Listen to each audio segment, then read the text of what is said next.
ఒక వ్యక్తి దురుసుగా మాట్లాడుతూ ఉంటాడు. బూతులు మాట్లాడుతూ ఉంటాడు. ఇంకో వ్యక్తి మీద అలాగే ప్రతిరోజు మాట్లాడుతుంటే అతను కొంతకాలం భరించి సహించలేక కోర్టులో పోలీస్ కేసు పెట్టి కోర్టుకు వెళ్ళాడు.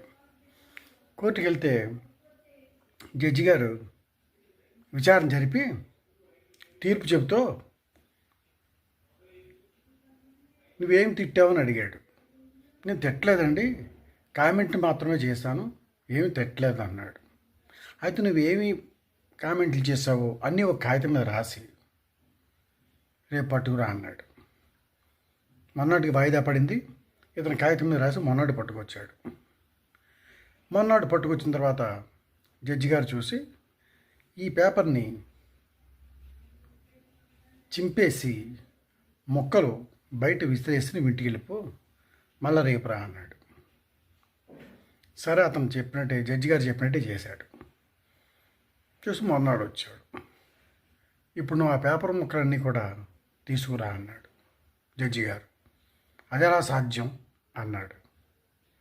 అంటే అప్పుడు జడ్జి గారు అన్నాడు, నువ్వు అతని మీద చేసిన కామెంట్లు కానీ బూతులు కానీ దుష్ప్రచారం రూపంలో ప్రచారం అయిపోయాయి, సమాజంలోకి వెళ్ళిపోయాయి. నువ్వు ఈ కాగితం మొక్కలన్నింటినీ ఎలా తేలావో సమాజంలోకి వెళ్ళిపోయిన ఒక ప్రచారాన్ని వెనక్కి తీసుకురావడం కూడా అంతే కష్టం. నీకు అర్థమైందా అని అడిగాడు.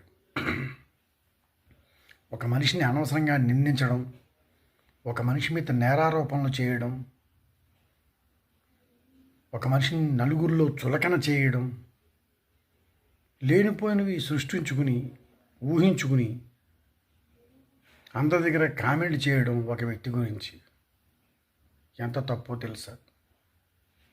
అది పాపం కట్టి కుదుపుతుంది. ప్రచారం అయిపోయిన తర్వాత ఇంకెవరి తరం కాదు.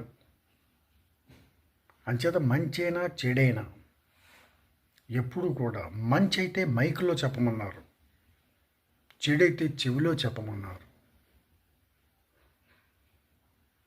గుర్తుంచుకోండి.